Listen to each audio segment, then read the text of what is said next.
Assalamualaikum warahmatullahi wabarakatuh. Apa kabar sobat? Kembali lagi dengan saya di channel Tukang Bubut Ilegal. Kali ini saya di depan mesin bubut, cuma tidak mengoperasikan mesin bubut ya bos. Ini sebatas sharing aja ya. Nah,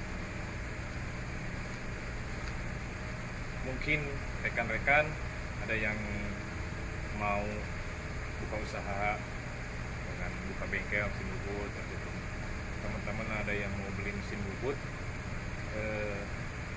mungkin kalau yang baru jangan ditanyakan ya, tapi kalau yang second kan kita harus cari tahu bagaimana ini kondisi mesin dalam kondisi bagus atau enggak. Jadi di sini saya akan share sebatas ini mah pengalaman saya pribadi sebagai operator mesin bubut ya. Ya mungkin banyak teman-teman juga yang lebih berpengalaman dalam hal ini, cuma ini mas sebatas share aja, mungkin rekan-rekan ada yang membutuhkan. Jadi ada beberapa kriteria, mungkin ada sekitar banyak lah yang harus dicek dulu sebelum kita membeli mesin bubut. Oke, kita langsung aja ya satu persatu, karena ini sangat penting ya, jangan sampai kita salah beli. Taruh dulu bos.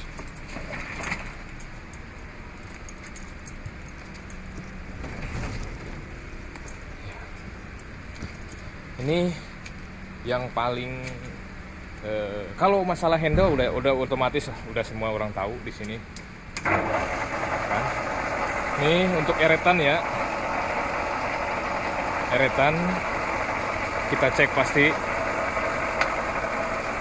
Ini untuk eretan pasti, itu kalau untuk eretan hampir semua mesin dalam kondisi sehat lah, hampir dalam semua mesin dalam kondisi sehat ya. Nah, seperti ini kalau ke bawah eretan juga ya.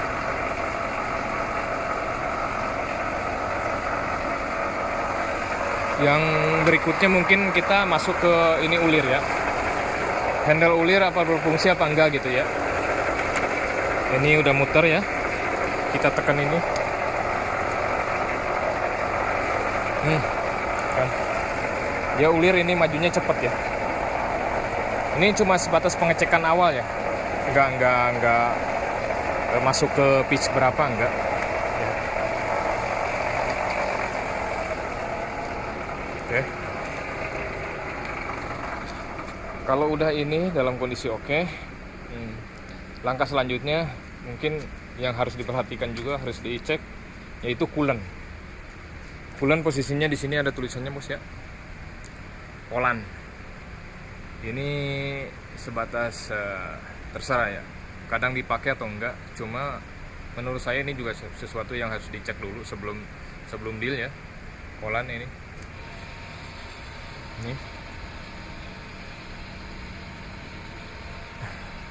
Ya, keluar air kan, tandanya oke. Langkah selanjutnya bos, ini sesuatu yang penting juga ya.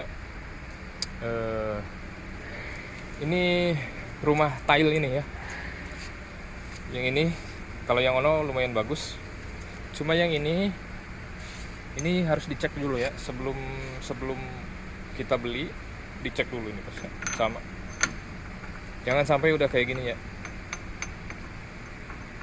Ini kalau sudah begini, ini tandanya aus ini ya. Ini kalau udah aus, mau nggak mau harus diganti. Kalau nggak bikin ininya, soketnya lebih besar. Kalau ke sini, ke kiri atau ke kanan bisa di-adjust, bisa disetting ya. Tetapi kalau untuk naik dan turun itu tidak bisa disetting. Kalau udah haus, otomatis ini posisi dari setting dia akan turun ya. Makanya di situ sangat penting juga. Ntar akan terasa ketika kita ngebor yang diameter di bawah 4 mili. Itu akan mudah patah drill ketika dari sini tidak center. Entah center ke bawah atau ke kiri atau ke kanan. Itu dengan bor diameter 4 ke bawah itu akan mudah patah ya. Jadi diperhatikan ini juga ya. Ya, untuk selanjutnya ya, mungkin untuk ini tabel mesin ya, jangan lupa tabel mesin buat ulir. Sini ada inches dan milimetrik. Yang perlu kita ketahui adalah gear ini sesuai dengan tabel atau enggak ya. Kita buka, jangan sampai gear ini enggak sesuai, jadi intarnya tabel ini enggak berfungsi ya. Jadi usahain tabel ini nih, gear di sini ini 1 2 3 ini sesuai dengan tabel di sini ya. 1 2 3 ya. Pokoknya kalau ini udah cocok, ini gear 36, keduanya 100, ketiganya 110. Kalau udah cocok berarti tabel ini oke, tidak masalah ya. Oke, gitu lanjut. Ini ada, ini mah secara singkat aja ya bos ya, bisa dicek sendiri sendiri ntarnya kalau kondisi udah ketemu mesin. Yang kedua yaitu selanjutnya untuk ini bos ya, oil pump. Setiap mesin mungkin posisinya berbeda tempat, tetapi di sini ada oil. Ini pumpnya dari sini. Ini oil pump dari sini akan naik ke sini ya. Jadi kita bagaimana cara ngeceknya ya? Kalau seandainya mau ngecek ini masih bagus atau enggak, ini bekerja dengan baik atau enggak ya. Jadi cara gini, tinggal hidupkan aja mesin ya, ini bos. Nah, ketika mesin hidup, ini akan naik ke sini, netes ya, netes ya. Jadi dari sini, pompa oli dari sini dia akan dipompa, akan naik ke sini, ke gear di sini, untuk fungsinya dia untuk pelumas di gear di dalam ya. Jadi turun lagi ke situ. Jadi di sini kita ngecek dihidupkan mesin. Kalau dari hidupan mesin ini naik, oli ini posisinya naik, berarti dia jalan. Kalau posisinya masih label dengan sama sebelum dihidupkan, berarti ada kemungkinan oil pumpnya udah bermasalah ya. Jadi harus dicek dulu lah kalau seandainya kita mau beli mesin bubut ya. Yang langkah selanjutnya, sedangkan untuk gearbox yang ini juga sama ya, ada olinya, cuma ini nggak pakai pump ya. Ini kita lihat di sini aja. Nah ini ya, yang penting di sini ada kelihatan oli, berarti ini nggak bocor.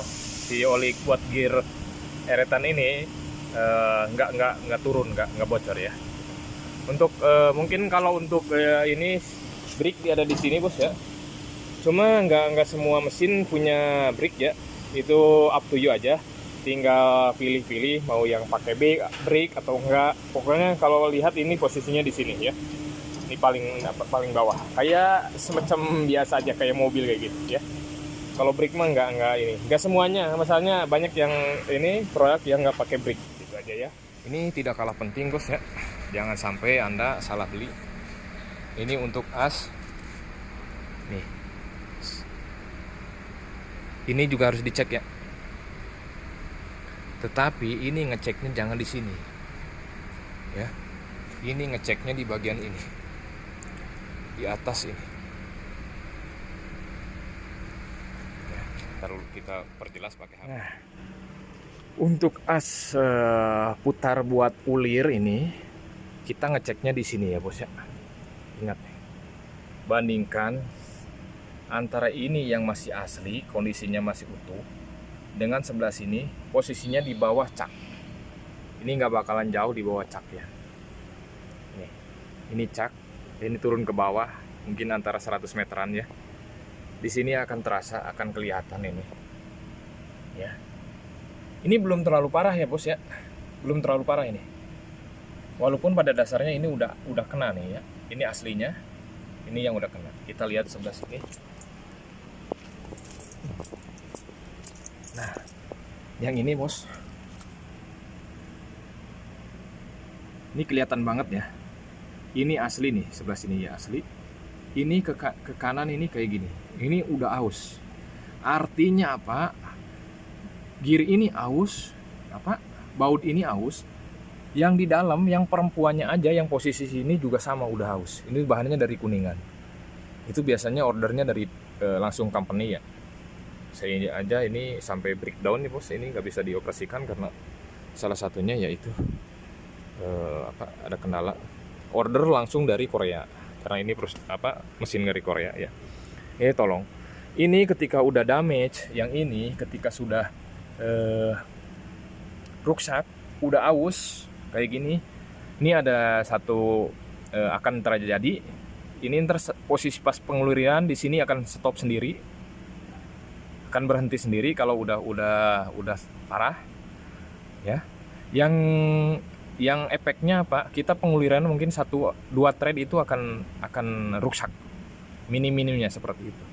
Ntar kalau terus dipaksain ini akan ngelos, sama sekali tidak berfungsi untuk ngulir di sini. Area sini aja. Ya. Dan ketika udah aus, ketika order kita dengan lokal, kualitas lokal. Ini kalau dipakai lagi untuk fungsi ngulir, terus-terusan buat ulir, mungkin sekitar 3 bulan akan terjadi seperti ini lagi, ya. Ini karena saya di sini emang ngulirnya lumayan terus-terusan. Kadang-kadang satu kerjaan aja bisa sampai 100 atau 50. Jadi full ulir. Jadi ini di sini ya. Area di sini aja sekitar 100 atau 100 milian di sini ya. Itu aja, ya. Oke bos, langkah selanjutnya yang ini yang paling sangat important ya, sangat penting ya. Jangan sampai rekan-rekan tidak mencoba dulu ya sebelum menggunakan mesin bubut ya. Ini ada 2 uji coba mesin bubut yang sangat penting. Saya coba pakai yang ini karena yang di sono masih oke. Yang ini yang udah kurang bagus. Yang pertama kita langsung aja kita biar teman-teman melihat sendiri bahwa mesin ini udah kurang bagus ya. Jadi contohnya nyata, ini kurang bagusnya nyata dalam artian kalau ketemu mesin seperti ini jangan sampai dibeli ya. Jadi karena ini sangat vital nih bos, masalahnya menyangkutnya ini hal penting. Lalu bos,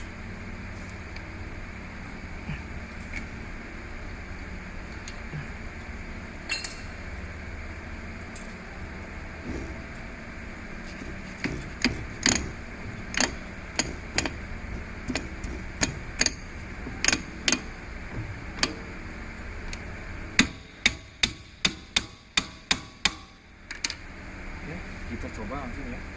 Ini paling penting ya, perlu diperhatikan ya. Lihat ya, jangan sampai Anda membeli dalam kondisi yang seperti ini ya. Kita coba speed yang normal aja, makanan normal. Ini inset juga masih bagus mas.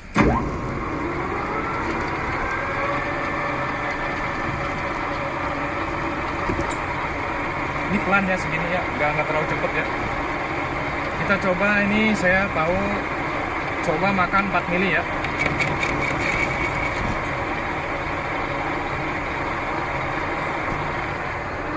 Ini 1, 2, 3, 4 4,5 lah, nanggung 60 ya. Kita coba mampu 4,5.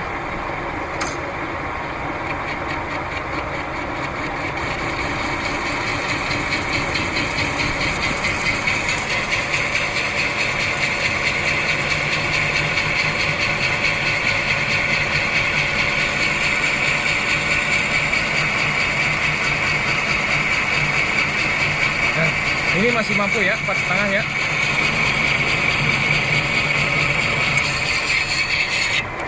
Empat setengah itu masih mampu, masih normal ya. Kita tambah 5,5. Tambah, ntar satuin ya, biar dari sini jangan dulu. Ini masih bagus mas, inset juga masih kelihatan hasilnya masih normal, nggak kasar. Kita coba dulu, ini berarti 5,5 ya. Apa dia masih berfungsi?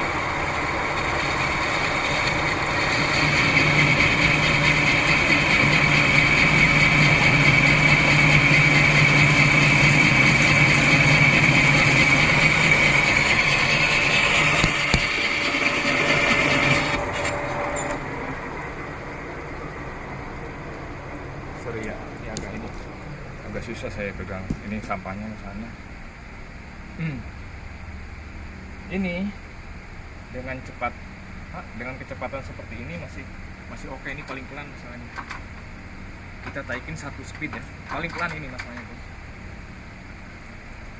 Apa fungsinya? Ini uji coba untuk pengetesan ketika kita ada kerjaan yang sifatnya cepat, ingin buru-buru lah. Kita coba taikin speed ya, cutting speednya.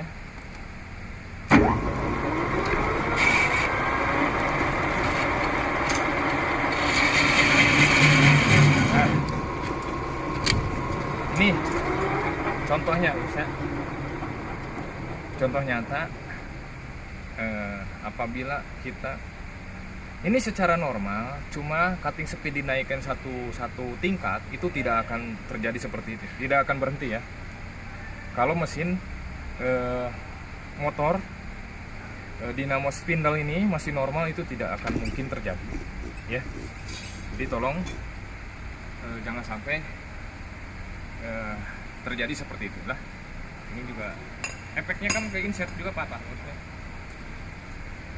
Jadi diperhatikan ya, jangan sampai. Karena apa? Kita punya mesin tidak mungkin dipakai dengan secara pelan terus.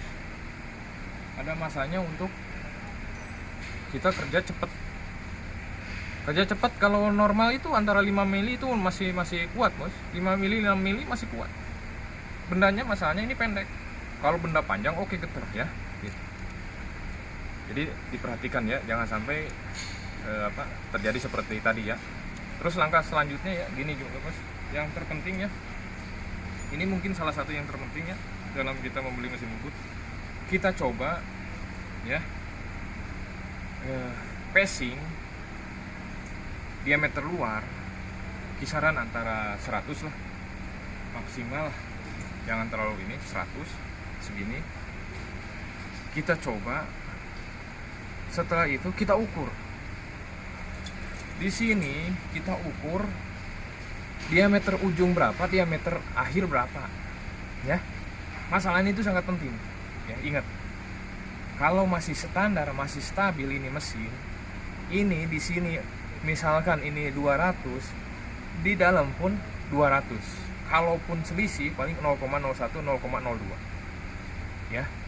Jadi kalau udah toleransi selisihnya 0,5 itu jangan sampai. Kenapa? Alasannya ketika Anda ada pengerjaan bearing yang sifatnya bearing masuk ke dalam, ini diameter buat entah buat bearing, entah buat as, ini pasti enggak mungkin cuma panjangnya cuma 20, enggak. Bisa jadi ada yang 50, ada yang 100, ada yang 150. Nah, di sini fungsinya ini jangan sampai mesin ini tirus. Kalau udah tirusnya 0,05 lah, 0,05 itu bearing akan blong ya di situ. Jadi tolong diperhatikan bila Anda mau mesin bubut. Ini yang terlalu penting ya. Jangan sampai Anda membeli dalam kondisi udah nggak presisi. Nah, Jadi pengecekannya gitu, diameter sini berapa, diameter yang akhir kita bubut berapa. Tapi jangan terlalu pendek ya, jangan cuma 20 enggak. Kita coba 100 atau 50, minimumnya 50, 100 lah. Kita diameter awal berapa, diameter akhirnya berapa. Kalau masih selisih 0,02 is okay, tidak akan ngeblok. Tapi kalau udah 0,05 itu berbahaya, khusus buat as atau bearing itu, misal depan masuk belakang ngeblok. Oke, itu aja bos, semoga bermanfaat. Lebih kurangnya ini mas sharing dari saya sendiri, mungkin rekan-rekan yang lain yang udah berpengalaman bisa menambahkan lebih rincinya lagi. Ini mas sebatas dari pengetahuan saya. Oke, wabillahi taufiq wal hidayah. Assalamualaikum warahmatullahi wabarakatuh.